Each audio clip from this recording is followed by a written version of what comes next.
Welcome back to part 7 of Unit 5. So, here in this unit or in this part, we've got a whole bunch of games that you can use when you really do have to go. So, the last couple of parts, we were talking about different language that you can use, things that I would suggest you don't say, things that you can say, talking about how children feel when we have to go. And so, again, attachment play is such a beautiful way to connect before leaving. So, I've got lots and lots of games here. I'll run through them with you, and I really would invite you to try some of them the next time you're going to the drop off. So, the I don't want to go to work game is amazing for separation, especially if your child is like clinging desperately to you, not wanting you to go. So, what you do is you basically turn the tables and you cling onto them, pretending to whinge and say, "But I don't want to go to work. Please, please, I don't want to go. Don't make me go to work. God, I don't like it there. I have to drink coffee all day or tea because I don't drink coffee. And I have to talk to boring people all day and say things like blah, blah, blah, blah." And I've put a little clip in there. I don't know if you've seen the movie Hotel Transylvania, but Dracula from there says, "I don't say blah, blah, blah." So my daughter and I have a little joke with that. It's an internal joke. So when I say things like, and I have to go and see people and say things like blah, blah, blah.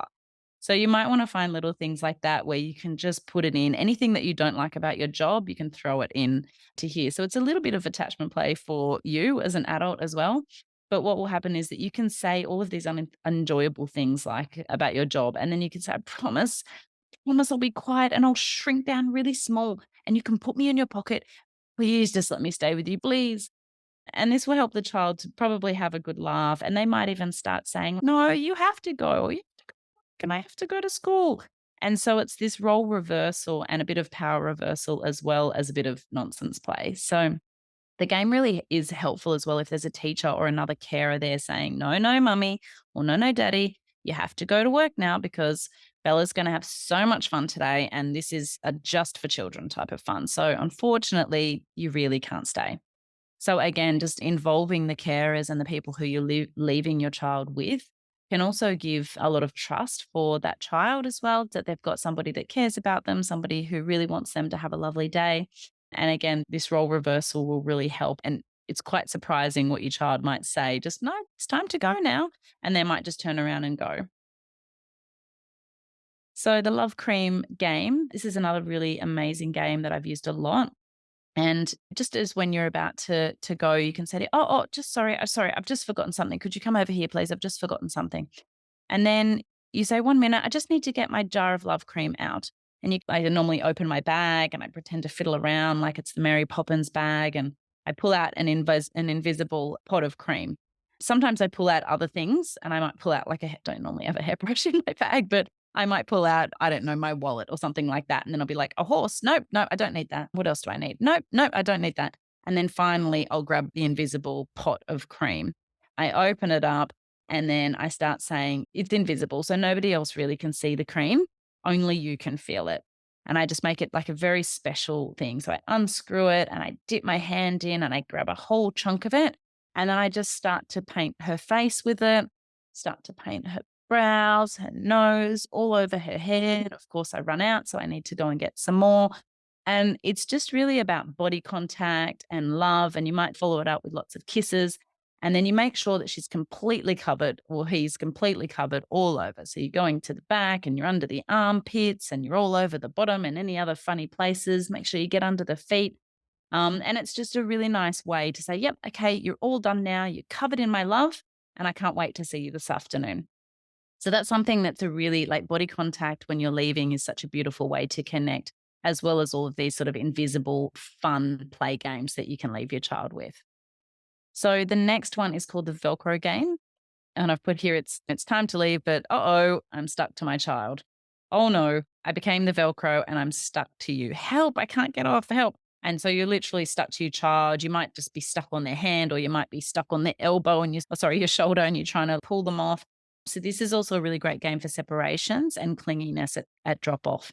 Each time you try to hug them, you might say something like, "Now this time I promise I won't get stuck to you. I've got it all worked out. I really have to go now. So here, come and give me a big hug." And then, "Mm, mm, oh, this is ridiculous. I'm stuck again." So again, another game where a teacher or a parent could come and help you out and go, come on, you have to go. You're all unstuck now. Off you go. Now, don't you do it again. Otherwise, you're going to get stuck again. So, again, lots of ideas, lots of loving ways to connect. Physical contact is really important at drop off. Excuse me.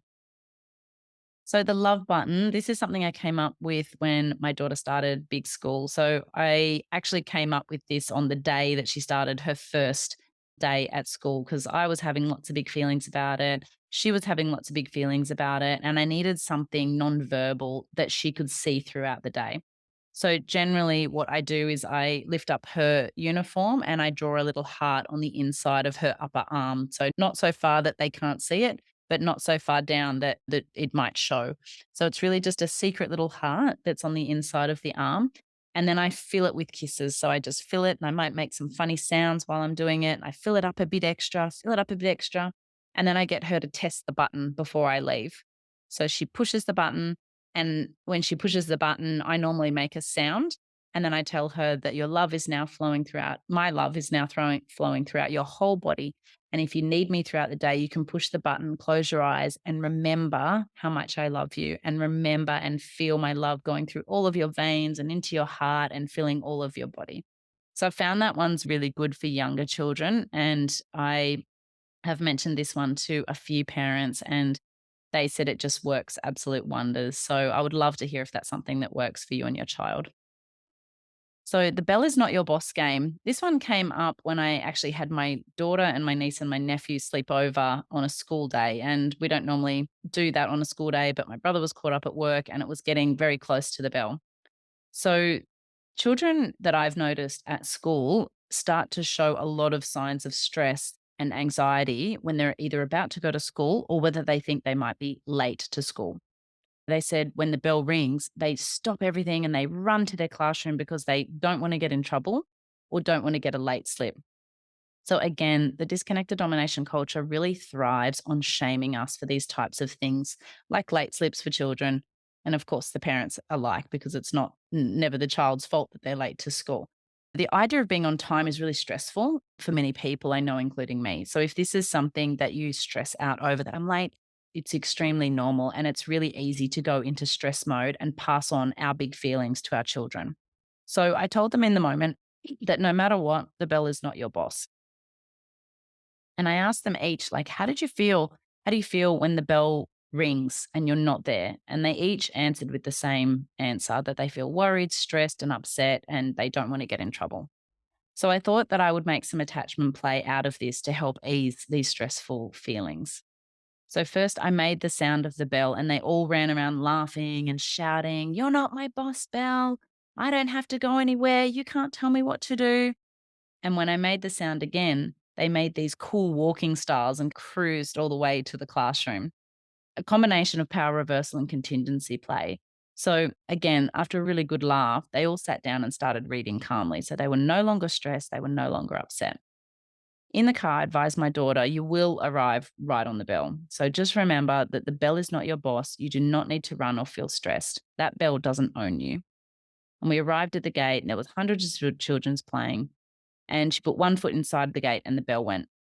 And we watched as the children scattered like seagulls on the beach, like little ants. They were just running with such a stress.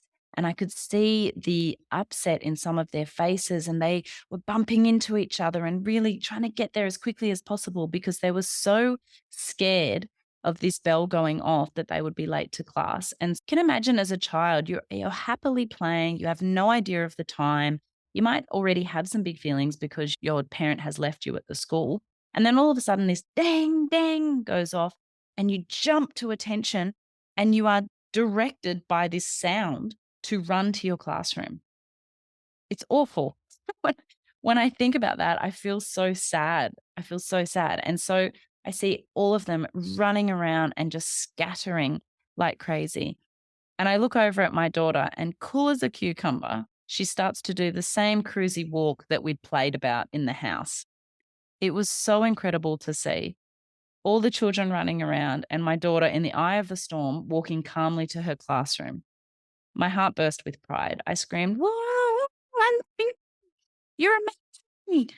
And she turned and smiled and gave me the special sign with the 2 pumps and the number 2, and she kept right on walking. So it's such a testament to how aware parenting and attachment play can be so healing in the moment. It's one of the things that I've noticed even to this day. So this was maybe a year ago that we created this game, and she still now, even if the bell goes, she does not run. She just walks her way to the classroom because firstly, she knows that she doesn't need to be stressed by that because of what we've done.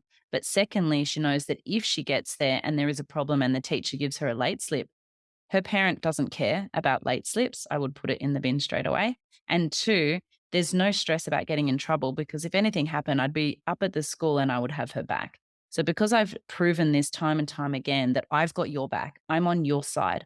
I won't get you in trouble. I won't allow them to get you in trouble for things like this. If you're late, it's because I wasn't organized enough or for whatever reason. It has nothing to do with you. There is nothing wrong with you.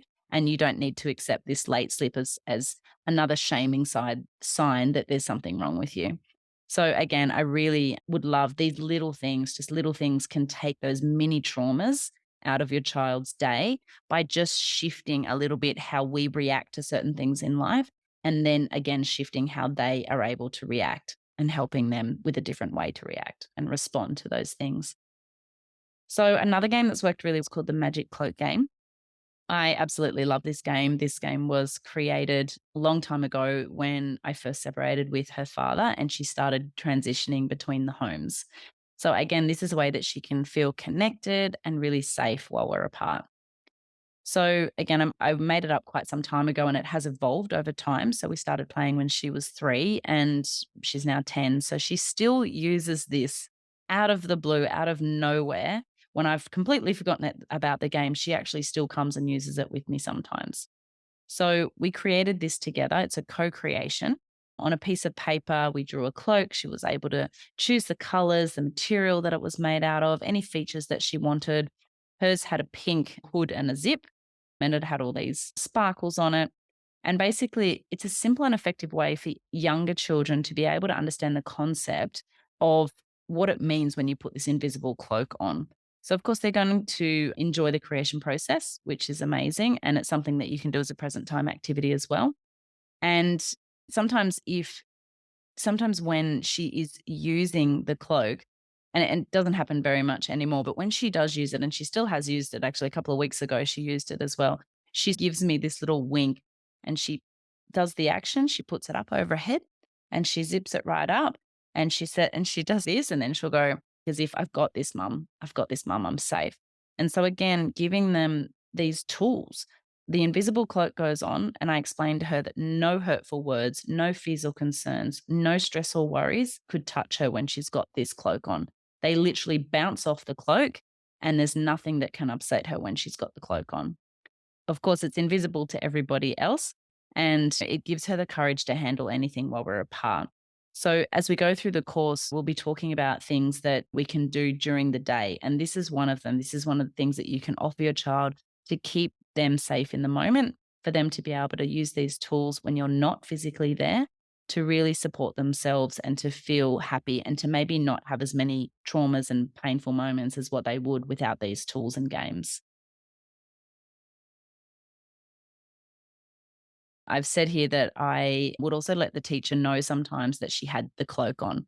And the kindy teachers would really love to get along and play along with her. So she just would continue the game and she would not let the other children know that she had the game on. So I really invite you to try that one. I think it's amazing for drop offs and, of course, sleepovers or transitions between home. So the next game I want to talk about is the I Smell Love game. And this is again just another testament to how amazing children are at offering and reflecting back to us what we are offering them with aware parenting and the Marion method. So my daughter made this game up and I love that, as I said, we offer them these tools and then they go out into the world and either offer them for themselves or reflect them back to other people. And I've seen my daughter do this many times. So one day I had some very big feelings in relation to a severe mold issue that we had in our home at the time. We'd been sleeping in our lounge room floor for more than 4 months.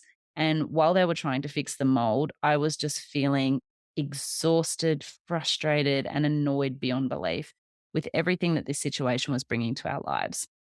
I had a huge adult broken cookie moment one day when we were late to leave for school. And when my daughter saw the time, she burst into tears into the car. She was worried about receiving one of those late slips and she was not wanting to arrive late to school.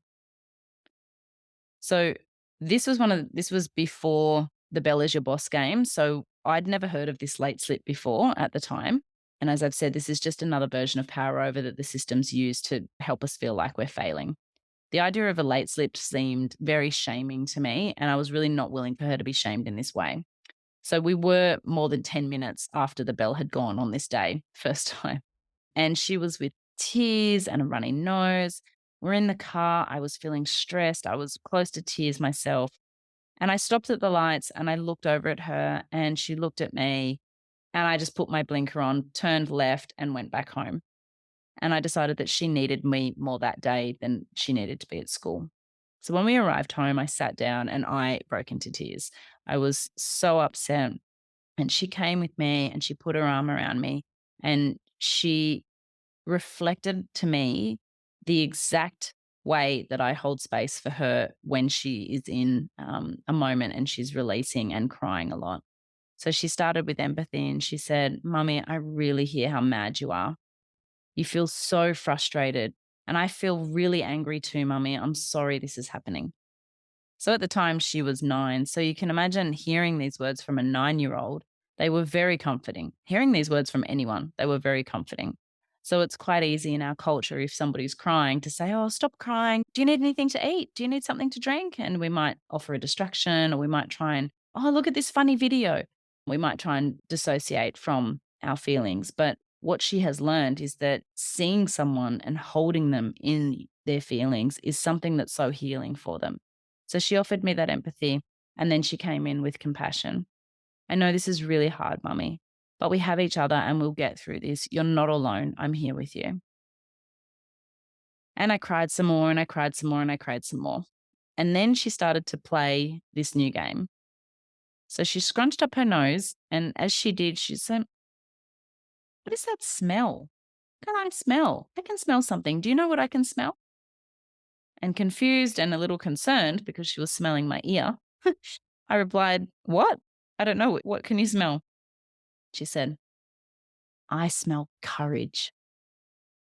And I smiled. And then she went and sniffed down to my shoulder. And she said, and I smell love. And then she picked up my hand and she went, and I smell peace. And she went on and on using different parts of my body, different beautiful words that came with it. And I just cried and laughed and cried and I hugged her. And within moments, I was just feeling this connection and this calm and this peace that just would not have been possible without her there to really see me in that space. So I've just put here if anybody in your field ever doubts the incredible power of aware parenting and the Marion method work, my daily interactions with my daughter are here to show you that it really does work. It really does work. You can go through my Instagram, find zillions of stories where I've shared how she reflects this beautiful work back to me. So this game can be played when you're getting ready for school, maybe when you're about to leave them at drop off. Just scrunch up your nose and smell their ear and make funny sounds because they're always welcome. And you might say, I smell courage. And then take the sniff to their underarm. I smell love. To their bottom, is that cheekiness? Anything like that will get you a laugh. The funnier, the better. Or you can also role reverse it and let them smell you and make funny things up about you as well. So that was a really enjoyable game. This next game is called the Put You in My Pocket game. Again, I don't really know where this one came from. I think I made it up because it was an adaptation from one of the baby games when I was saying, but just so tiny, let you grow anymore. You need to be tiny. So when my child's feeling unwilling to transition or maybe upset to leave me at drop off, I do try to stay as long as I can, as I said, and I do try to hold space for as many feelings as I can as well. I do really try to wait until I can see her being calm before I start to play this game. So if she's crying, if your child is crying and really sobbing, it's probably more enjoyable for them if you just hold the space and don't try to start an attachment play game when they're in the middle of crying. So it's always recommended to just continue to let them cry. And when they've started to find some calm and some peace in the moment, then you can go in with play. So once she's calm, I hold both my hands up, one at her head height and one at her feet. And then I move them together, a bit confused with a confused look on my face. And I say, look, I can't fit you in like this. So I'm going to need to shrink you. Okay. And then I make a few funny shrinking sounds and I pretend to shrink her down. And then I put my pointer finger and my thumb together in a squeaky voice. I say, perfect size, perfect.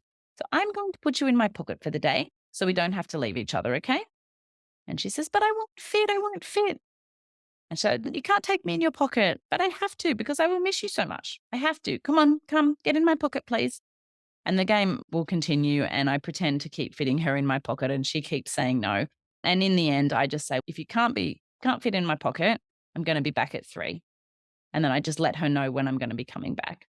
If I say something like, it's 6 hours away, so it's not too long, this important information meets their need for information. So children have a need for information. They may not understand the information. So, for example, if you said 6 hours to a 5-year-old, they may not understand that timeline.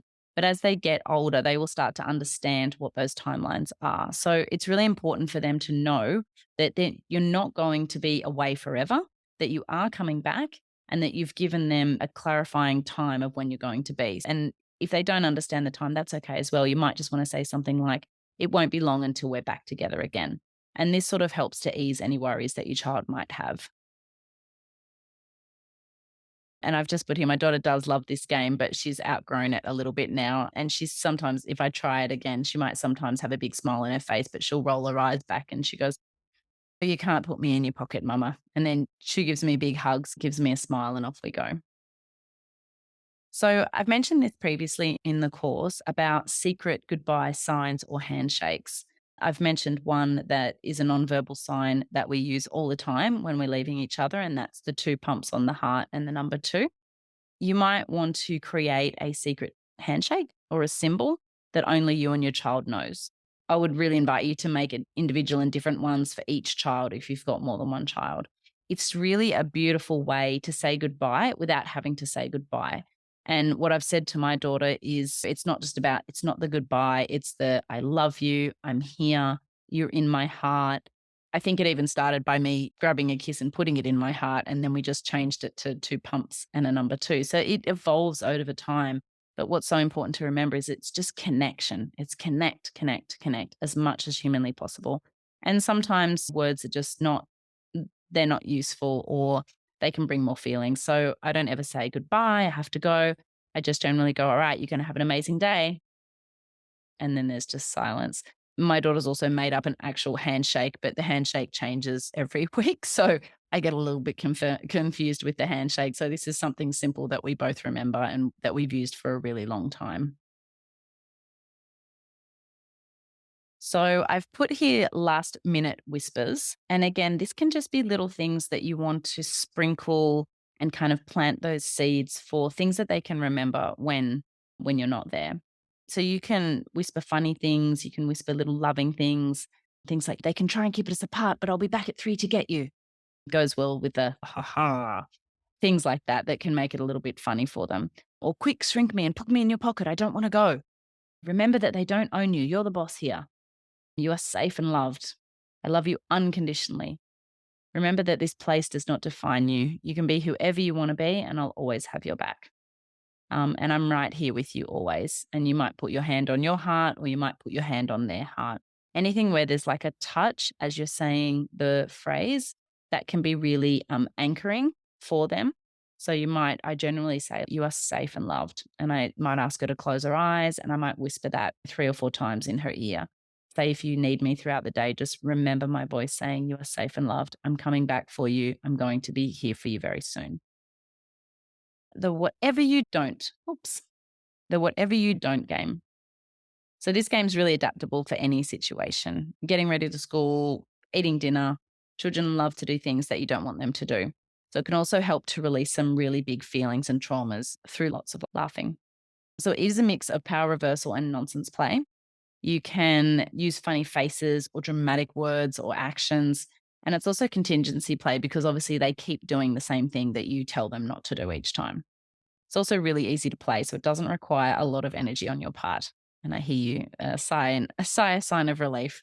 It's really easy, these sorts of things, to just again, this is a sort of pop-up game that you can just sprinkle throughout your day. Put your hands up in a really dramatic way with a mock scared voice and you say, whatever you do not get changed for school. Whatever you do, you are not to get changed for school. Okay? I'm going to leave now and I do not want you to touch your school uniform because if you touch that school uniform, I am going to turn around 10 times in a circle. You can make it whatever you want. But the idea is to make it really dramatic, really mock. Just do not do this, or I'm going to do something silly. Because if you do this and I have to do something silly, then oh my gosh, that's the end of the day. Great game for children of all ages, from dressing to packing bags to eating to brushing teeth to anything at all, really. It's a beautiful, easy power reversal game. School drop off, it might be something like, whatever you do not run to the gate. I am extremely tired. I do not want to run anywhere and I do not want to race with you. I'm going to close my eyes. And if I open them and you're running, I'm going to have to chase you. So again, lots of funny things, really dramatic, lots of over the top actions and drama.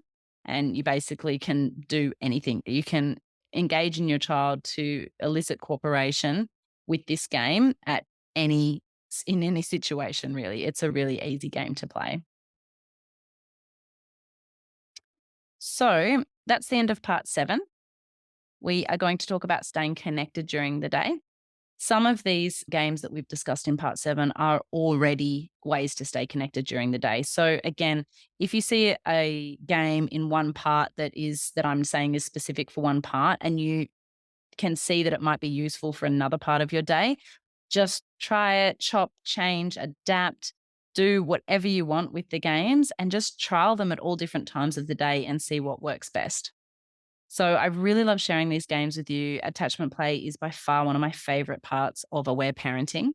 And I would love to leave you with a little note. If you do find it hard to play and you do find it hard to get into those dramatic faces and things like that, there might be some feelings bubbling up for you underneath the unwillingness to play. And if that's the case, I really invite you to reach out for some one on one sessions, really invite you to reach out in the Facebook group. You will feel so much better when you dig down and find out where the unwillingness is coming from in terms of play. And then once you start to bring more play into your life, you'll just see such huge transformation in your children, in your connection, in their cooperation, in their willingness to participate, and just their love. You'll just see this beautiful flow of love because children love to play. And the one thing that they will remember so much is that my parent played with me and how fun was that? So that's the end of part 7. I really look forward to seeing you in part 8.